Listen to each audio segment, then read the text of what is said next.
keluarga Nabi sallallahu alaihi wasallam ni. Lagi imam yang mengarang kitab Syama'il, rahsia-rahsia selawat, Al-Haytami, An-Nabhani, Al-Ghumari, ni keluarga daripada bumi Maghrib dan selain rahimahullahu taala. Dan ada setengah mereka yang menulis tentang mukjizat, dan ada menulis tentang para sahabat. Bila kita nak cinta Rasulullah, mesti kita tahu para sahabat ridwanullah alaihi ajma'in. Guru saya Ustaz Hazri, dia dah menulis kitab para sahabat, ada jilid yang terbau, jilid yang ketiga. Masya-Allah tabarakallah. Kalau boleh beli, kita baca kitab para sahabat, macam mana dia duduk dengan Rasulullah sallallahu alaihi wasallam, cinta mereka kepada Rasulullah sallallahu alaihi wasallam dan ahli keluarganya radhiyallahu anhum, dan perkara yang bersangkutan dengan pribadi Rasulullah sallallahu alaihi wasallam. Dan setengah mereka ini menulis tentang khususiat dan keistimewaan Rasulullah sallallahu alaihi wasallam. Ini ada yang menulis tentang khususiat dan keistimewaan Rasulullah sallallahu alaihi wasallam. Rasulullah ni insan yang terlalu istimewa. Kitab Bidayatus Su'li fi Tafdilir Rasul, yang ditulis oleh Sultan Ulama Abdul Salam. Kemudian Nihayatus Sul fi Khasa'isir Rasul, Al-Hafiz bin Dihyati Al-Kalbi rahimahullahu taala. Ini banyak yang dikarang oleh ulama. Dan Al-Anwar bi Khasa'isin Nabil Al-Mukhtar sallallahu alaihi wasallam bagi Ibn Hajar Al-Asqalani rahimahullahu taala. Dan kitab Al-Mawahid Al-Laduniyah bil Minahil Muhammadiyah. Ini kitab yang paling masyhur yang dikarang oleh Muhammad Al-Qustalani Asy-Syafi'i rahimahullahu taala. Ni bila kata kitab Mawahib ni, dia mencerita tentang keistimewaan Rasulullah sallallahu alaihi sebelum kelahiran lagi. Dalam syurga Nabi Adam macam mana, tengok pintu-pintu syurga tertulis la ilaha illallah Muhammadur Rasulullah. Sebab tu para ulama ni, mereka ni sangat orang kata apa, kenal Rasulullah, kenal kehebatan Rasulullah. Sebelum ada lagi, pada zahir dia dah hebat. Bila kita tak rasa kehebatan orang sebelum, tak tahulah nak kata apa. Mana hebatnya Rasulullah sallallahu alaihi wasallam. Kalau boleh kita bacalah. Kalau kata Mawahib ni, kata kita boleh baca. Dan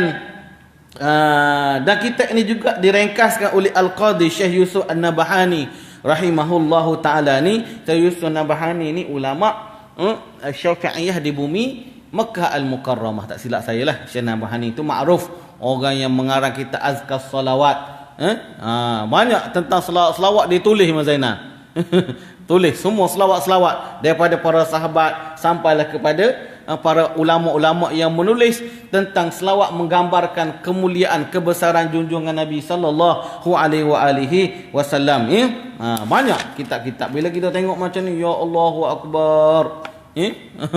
Dan orang yang menulis kitab-kitab ini bukan orang biasa, ulama-ulama yang ummah, a'immah, ketua segala ummah pada ketika itu.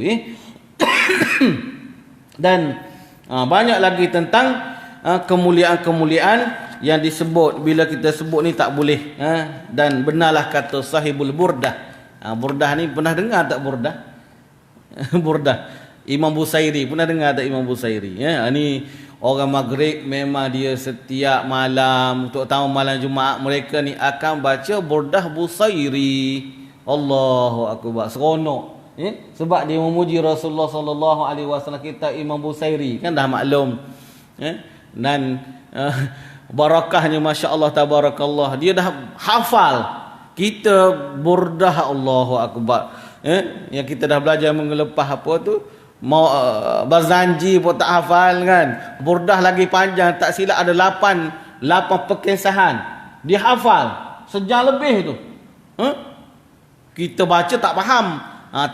Tapi ada bagus orang Thailand sekarang ni, bila dia baca qasidah, dia baca burdah, dia baca dalam bahasa Melayu.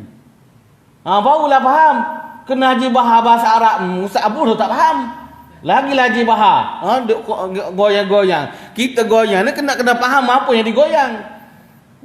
Tu kata marah golongan-golongan wasapi ni kan. Apa benda qasidah ni goyang-goyang ni. Orang faham, dia tak faham. Kalau faham tu baguslah, kan?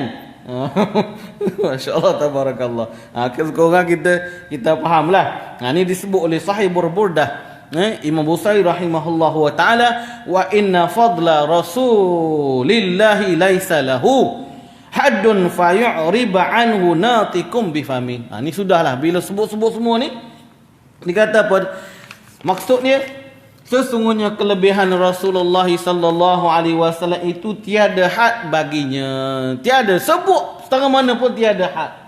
Sebab tu para ulama kata kamu nak mensifatkan Rasulullah tak ada hulu, tak sampai pun satu titik daripada kemuliaan kebesaran Rasulullah sallallahu alaihi wasallam. Sehingga lidah dapat mengungkapkan segala keistimewaan baginda sallallahu alaihi wasallam dengan bahasa yang indah. Ungkap yang bahasa yang paling indah. Bila kita dengar qasidah tu sedap, Imam Zainal. Bila terutama yang suara sedap ni orang Mesir, kan? Suara Mesir. Saya dulu berjumpa dengan penasyid daripada Suria.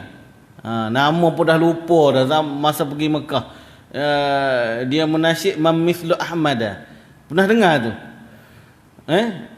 Dalam YouTube ada, nama dia lupa. Bunyi dia Mamithlu Ahmad fil kaunaini nahwahu badrun jamilun wara. Lupa dah tu kan. Lafaz dah lupa. Tapi Mam mislu Ahmad fil kaunaini, tiada orang seumpama baginda Nabi sallallahu alaihi wasallam fil kaunaini, dalam dua keadaan dunia dan akhirat. Tak ada.